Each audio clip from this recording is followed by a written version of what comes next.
not a win rate, but it's a 50% like huge game rate. Oh, yeah, but okay. the other 50% is not so great. But you know, it is what it is. You can't be amazing in every single round. That's certainly a good stat line to focus on because the 50% that is good is great, as Tony the Tiger has once said. All right, so we got planes up. Yeah, I'm just gonna leave the Tony the Tiger. Let's just leave that. Let's leave that subculture bait away, and let's go back to Miramar. Hey, the plane. All right, so here we go. God, you had to take it back into that. You broke my brain for a second. All right, so really it's just the teams that are gonna have to push over towards the west, might be on the hunt for a vehicle. We saw the last game kind of ending up around the Picado area, which led to a lot of interesting fights outside of Picado, but kind of let E United have a very comfortable position. I'm curious to see how we see Genesis handle this, because that's kind of their backyard. We've seen them take that building very early that E United won from.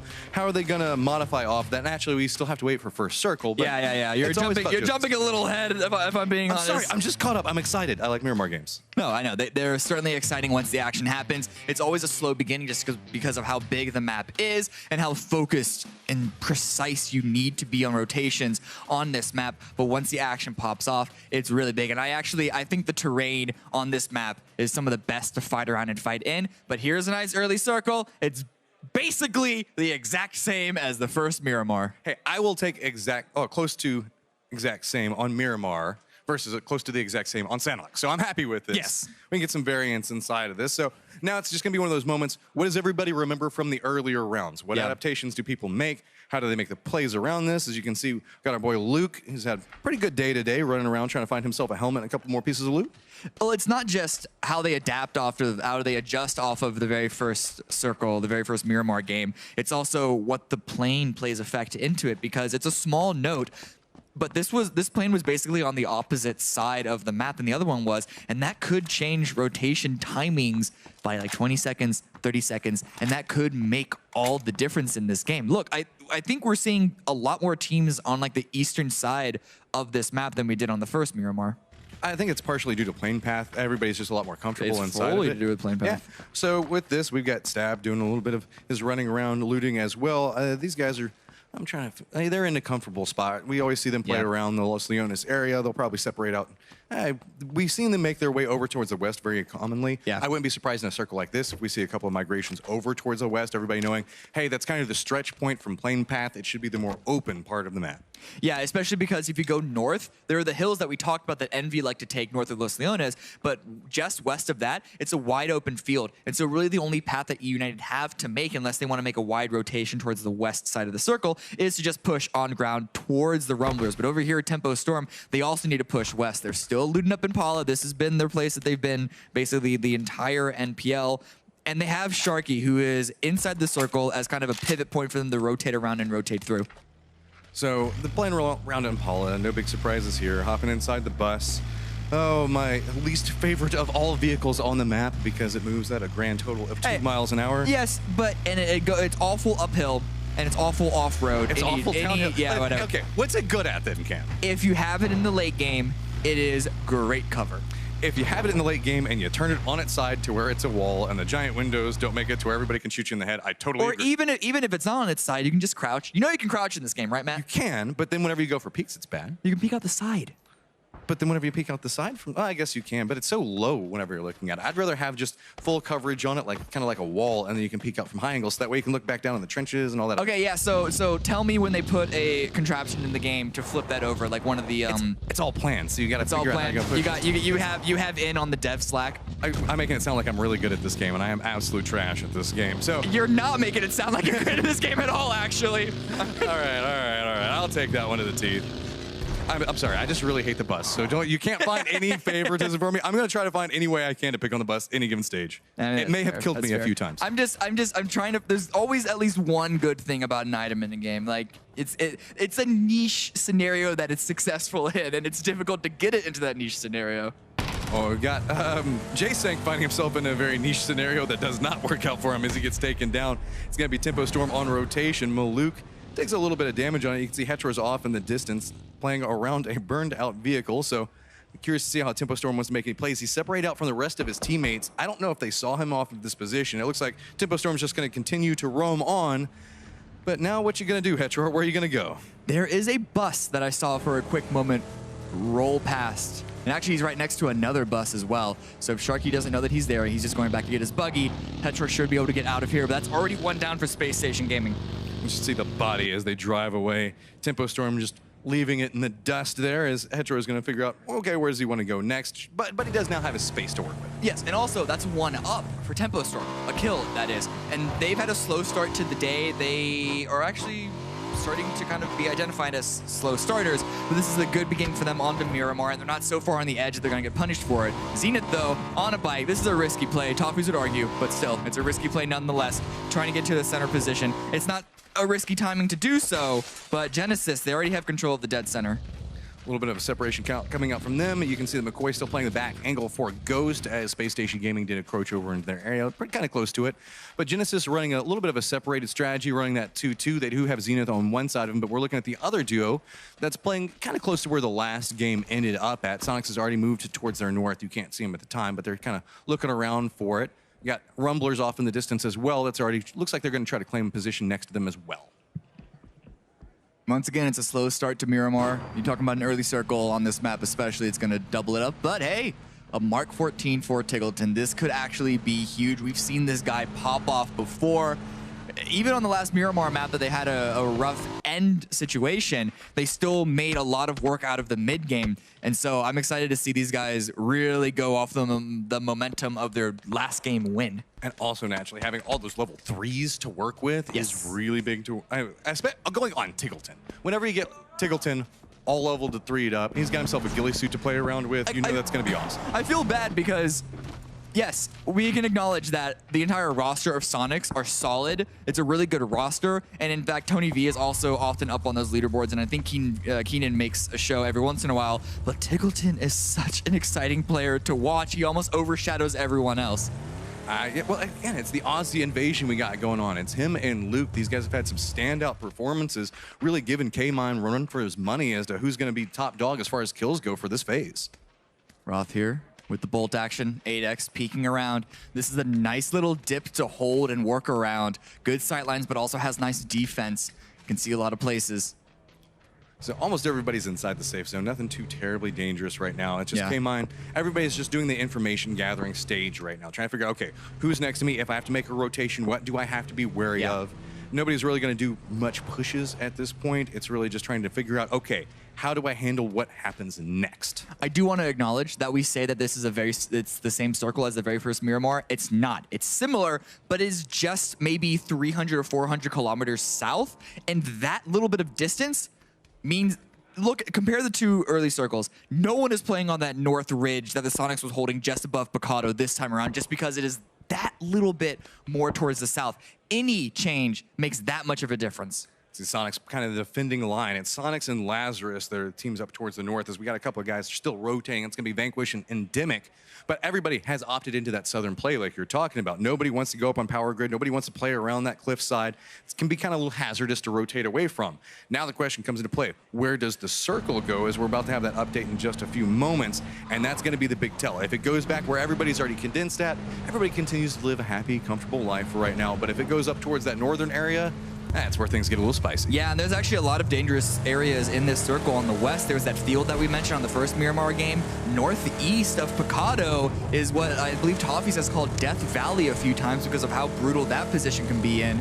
But the next circle has revealed itself, and it's basically center. It's a little bit towards the south. So it's a neutral shift. It's towards where most people are already playing, so it's not going to change anyone's real game plan. We can see a couple of teams center up off of this change, like Genesis right now. We got Nerf and H-Twin trying to join up with the rest of their squad, but they're actually being deterred because Riot Squad are in their way. It's just Mystery. He's holding down this position. The rest of the guys from Riot Squad are trying to catch up, but that does slow down the rotation. You can see Genesis off towards the west, having to move away from Mystery towards the middle of the map. Profi and K-Mine still holding down that other location, so really that stalled their position. And getting caught out here is going to be Envy holding the position. Pat Caps does a lot of damage over towards Tempo Storm before going down, though. You can see Pride now running over here. Taro trying to follow up off of it. So much information was fed saying, hey, I got the damage, but I don't think that Envy can make it in time. And so the call to pull away comes through. I don't know, Interrogate is staying around. He's not committing just yet. He could just be watching to see if a player from Tempo Storm peaks. but the bait could be big. But nope, a couple of shots from a third party going to come in. He's going to finally listen to what I assume is a call out of retreat, retreat, retreat. As Zampa is also here making sure that a flank does not come out. And it's overall going to be a 1-for-1 trade, even with the heavy damage that Pat Caps put out onto Tempo Storm. But where are Envy going to go now? They may have lost their position because they tried to take this spot. Well, they know almost everything behind them should be open. Back over Los They have this space open, so that's fine. It's going to be a couple of shots coming out from E United, force them back over towards where they started at. So it's really just an exploratory mission to see what's happening and go, okay, we don't want to go that way. Hey, Pat was already holding down the position for him, but it was just a little bit of faster rotation coming out from Tempo Storm. Not a lot of action otherwise. Genesis were not able to group up. They were split up. But in terms of Riot Squad, they're all grouped up in Mystery's position that he was holding down. But E United, you can see Balefrost has a lineup onto them, trying to go for a couple of cheeky shots. Not going to find anything just yet, though. Riot Squad doing a good job of keeping themselves safe. Profi in a vehicle. So wait. H-Win and Nerf were not able to get back to K-Mine and Profi. And so Profi gets his own vehicle to go the exact same direction towards H-Win and Nerf. What's the decision there? Also leaves K-Mine behind. So it was a solo mission off of it. I'm not sure what the strategy was coming into that, especially this late in the circle. We've already got the blue closing in, so most everybody is already on the hunt looking for people that are out and around. So with this, you can see that E United taking a little bit of damage off of this, but Riot Squad firmly grouped up in that one building. So really just don't go around this building and you should be okay. They're just trying to peek out wherever they can to get a little bit more information.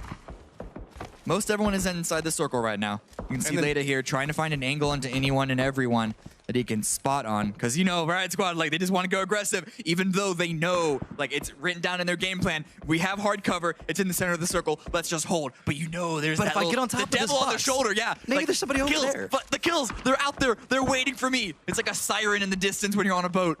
I mean, they've already got one kill at this stage in the game. That's just the way they like to go.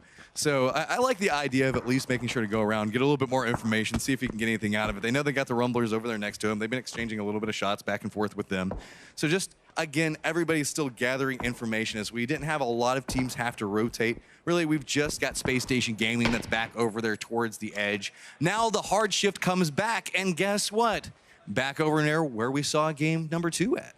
It's a little further south. But yeah, that's why I said near. It's near, yeah. But I'm giving context. Calm down. Rumblers, where they were controlling on that first Miramar game is actually in the center of this position. And it's a nice hilltop to control and actually fight around. And so I hope to see more teams try and take it later on in the game. But those teams on the east side coming in from the Los Leones angle, they're going to have to rotate all the way up and around. But with that hilltop that the Sonics played in the first Miramar game in their way, it could be a rough rotation through. And they may be forced through Death Valley into Bacata, where Lazarus are holding down strong once again. Vanquish going for a couple of peeks. K-Mine's on the move, as you can see on the mini-map, opting to a little bit further of a northern rotation. Sonics doesn't have the sightlines with him, so K-Mine might be able to meet up with his teammates. Envy's also going to have to make a move of their own. We saw the fact that it didn't go necessarily best for him earlier. K-Mine's down to about half life on his vehicle, but he sees his friend's building in the distance. We're here! Can he finally make it? And it looks like he should be able to crest the top of that hill, and he should be safe. Yeah, so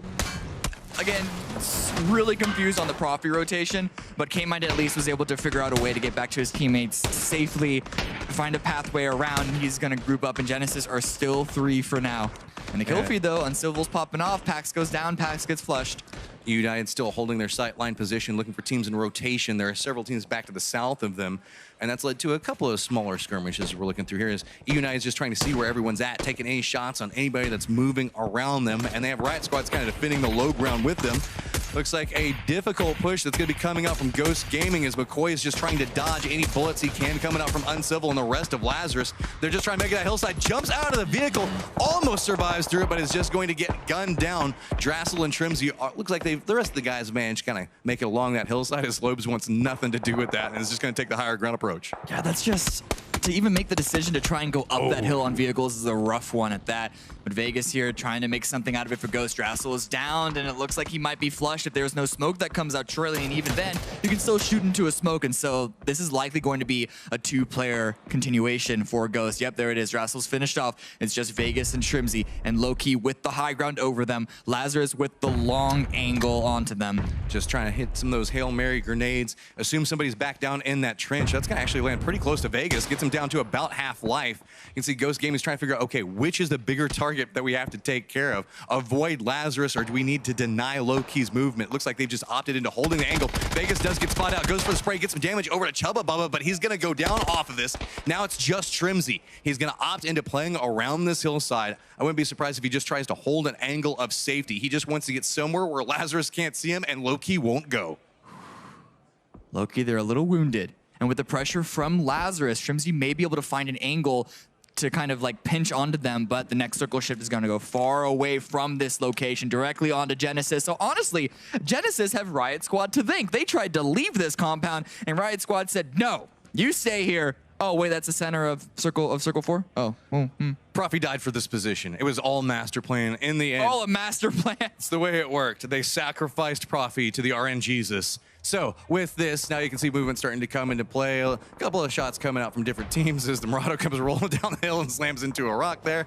Tempo Storm's about to lose one as vehicle explosion in the replay back down in the corner. Shrimzy's still playing across the top, but Moody's gonna go down. Now it's just Pride looking around, seeing what he can do. Taro's off in the distance in a vehicle, but Pride's in a rough spot. Yeah, so the rotation by Ghost was questionable. The rotation by Envy was another rough one for them. They didn't go north, they wrapped around the south side. But again, where do you go from here? Tempo Storm are already on your way. Tempo Storm love to play the edge of the circle as well to punish rotations just like this. Interrogate does go down to the blue. No time for him to heal. But over here onto the Sonics, they're relatively close to center, and you can see a duo from the Sonics spread out onto a hilltop. Tony V and Wooly left behind. It's a nice split. You can see the crossfire being utilized against Vanquish up to the north. I like that dip that we can see Sonics are playing in right now. You can get a lot of strength out of that. Look back down at your other duo, where they're positioned at, as everybody's going to be trying to aggress because they have two members in that position, but Pride's still just trying to figure out, what do I do? He's inside the safe zone. Taro's already out. It's just him. This has been a very difficult rotation game coming out from Envy. It feels like every single time they try to leave a location, there's 3 teams just waiting to pounce on them. It's a little quiet right now. Pride is just waiting for a potential push. He expects it to come out. If there's any team that's going to push like this, it's going to be Tempo Storm. And especially because they're on the edge of the circle, they don't have to worry about being third-partied as much. Lazarus, though, they need to lead Picado, and they're sending 2 in to act as shepherds for the rest. Gonna jump back down. As you can see, Vanquish was making a push along a similar path. Lazarus still trying to regroup. Vanquish is on the other side, but they did leave Tetra back behind him. It's also gonna be Zenith making the push back over towards Sonics. It's gonna be Wooly going down. Patron didn't go down inside of that exchange as well. Everybody's huddling around the outside of the building. Tony V's on. Spray's gonna come out towards Walt Jr. And it's gonna be the rest of the Sonics taking shots on the outside of this. Tony does go down, but a little bit of support trying to come out from the other boys from Sonics. Not gonna get a lot out of it. A little ambitious of a vault there, if I'm gonna be honest, but nonetheless, Zenith, they make it work somehow, at least for now. And can we also point out that Shrimzy is alive? He's managed to make it inside the safe zone, and he's right next to this skirmish. So. I mean, there's... Tetra, you're not making that push, man. He was thinking about it, but Lazarus is just denied it straight out. I mean, okay, so Lazarus, they're still 4 up in an all-right spot, but it's only all right. It's not the best position. Once the circle closes, it's going to be better because the open sightlines onto them is going to be towards the north where the circle is closing in on. And so once VQ get finished off from the north side, and actually Tetra's bleeding out, so it's going to be fine, they could be able to push on top of this hill and make it work. But with the close proximity of the rest of Vanquish, it's going to be difficult. Uncivil's going to toss a nade, hope it's better than the earlier ones, and Birdie, oop. A nice follow-up. They're just trying to get what damage they can. Over towards Reno's going to go down in the grenade as well. It's just Finna that is just living inside that building, jumping out the backside of it. He's got a blown-up car in front of it. Lazarus getting more and more control over this territory as it's just going to be endemic off on another angle. Player One Esports getting pushed over by E United. You can see 2 members off in the distance providing support. Now it's going to be Balefrost and Taylor J on the hunt. They're inside the building complex just trying to find the vulnerable approach, trying to figure out the angle for it. Sharu's going to get spotted out on an outside angle, so David's going to be able to line that up. Balefrost still looking around, and everybody is just crammed down in this one part of the building. Lampalot trying to go for a couple of shots on the peaks, back and forth, takes a little bit of damage off of it. E United slowly and steadily losing more and more life as Balefrost has gone down. Taylor J is in a lot of damage. He's got a lot of trouble coming for him. He's trying to figure out where anybody's going to make the push, but Player One Esports not wanting to aggress too much. Push is coming in. Yeah, they're taking it slow, but they're taking it solidly. Taylor J, though, has a nade in his hand. A little bit of rough timing, though. So with this, that's going to be another 2 members down. The grenade's going to go off, and it's all onto Stab, right on the edge of the circle. Yeah, he's got to just try and make something out of it. And again, E United, they are the team that I expect to see the most made out of a situation like this, but it's still not a good one to be in. And Demic and Lazarus, though, this is the fight that popped off just a little bit earlier. Down onto Pretty Kurt is going to make it bad for Lazarus, and still takes a lot of damage, but he's going to drop Wolf, and Crispier goes down as well. A lot on Endemic already down. It's an exchange just popping up, trying to find the angles for it. Lots of smoke down, something. Reload, trying to capitalize off of it as Crispier and Wolf already down. Uncivil is pretty low, trying to go for the flushes onto us. Another member of Endemic does go down from Luke 12. Now it is all just onto something. Something's trying to figure out what does he do. Trying to find the angle on the outside of smokes, but it's not going to happen as Lazarus gets more control over this part of the circle. There was a little bit of help from Wildcard on that fight, but still Lazarus come out relatively strong, but they still need to push. And Shrimzy, he's going to go up as well in 13th place for Ghost. It has not been the best day for them, but let's look back in, tune in to Wildcard. 2 kills only for them. But they are in like a nice 30% into the circle position for them to fight their way out of the rest of this. And this is this area that they like to be in. But back on Lazarus, having to rush against the blue. That fight against Endemic lasted just too long, and they don't have any vehicles. And the angle that they're going to have to approach on is going to be where Genesis is at. Genesis is looking back over. You can see H1 taking a couple of shots towards him. Wildcard as well. So this is going to be a very hard push. Luke 12 is kind of leading the way, using what utility he can. They're already outside in the blue. Damage is being done. Uncivil goes down to the blue himself. Alo, Luke just ticking away right now. Alo's trying to figure out, okay, what do we do? They know at this point they are dead. There is nowhere for them to go. And absolutely not, but they have 9 kills. This is still going to be a solid game for them, even going out in 12th place. But over here is Sonic's, or at least what remains, up against Zenith, but Riot Squad out on the side trying to chime in themselves. Tiggleton with the spray doesn't find any connections just yet, but look how wounded Zenith are. The smokes are already deployed to block cover. They can't even get any information on where Sonics is repositioning. Just these 2 members are holding back Squad. Riot Squad's on the other angle, peppering in a little bit damage as they can.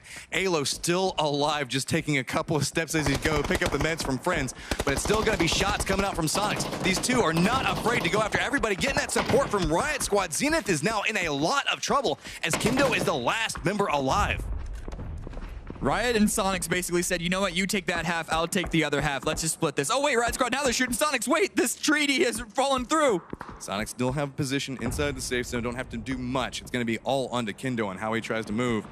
I gotta say, it feels like everybody on Riot Squad's looking back on that angle as airplane goes over. Look, I'm trying to see where it dropped a crate at. Ooh. It's gonna be just south of Genesis. You can see it on the mini map now. So Tiggleton's still on the look, and that's gonna be Keenan going down from a nice shot from K-Mine. That's not good. Tiggleton needs to get the revive quickly, but he's not so sure about it. He doesn't know where the push from the rest of Zenith is coming from. He's actually gonna deploy a smoke nade to make it safer, and then peek over the other side as well, or is he just not going to go for it? He hears the bikes from Genesis. He may just have to leave his friend to bleed out and try and take this by himself. But look at this, Riot Squad's on the move. We have the last member of Zenith also over here, so Kindo's just on the bottom part of this. Nerf is trying to go for a push. Everybody is just condensing down on the last member of Sonics, trying to figure out, okay, Tiggleton, does he go for the res? He has to know it's too dangerous. Kindo gets taken out inside of this, but he has enemies on both sides that want him dead. Genesis is just creeping up that hillside while there's all this firefights happening around the outside of it. Well, look at this. Genesis and Riot Squad aren't safe themselves. The sightlines from the south, from Player One, from Rumblers, and even a little bit from Wildcard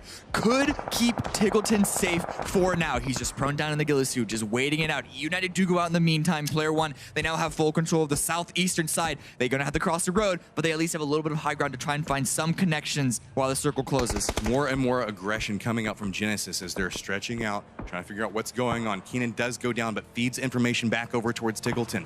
Riot Squad, here's those shots come out. No, it's somebody else. Tig has an angle back over towards Nerf. If Genesis actually chooses to go after Riot Squad, thinking it's the last members of that squad, it could be big. Tiggleton goes for the shots. He does get taken down the moment K-Mine starts to make his approach. What is Riot Squad gonna do? They had to hear this fight. K-Mine, the rest of the guys from Genesis still on the hunt. They have to be very cautious. If they peek the top of this hill, it could be bad. Bad for Riot Squad. Space Station are eliminated in 6. We have 5 teams left standing. And honestly, Genesis have by far the best position outside of Rumbler's hard cover. But even then, I'd want to give it to Genesis, but they don't check properly below them. Mystery finds the first knock onto Nerf.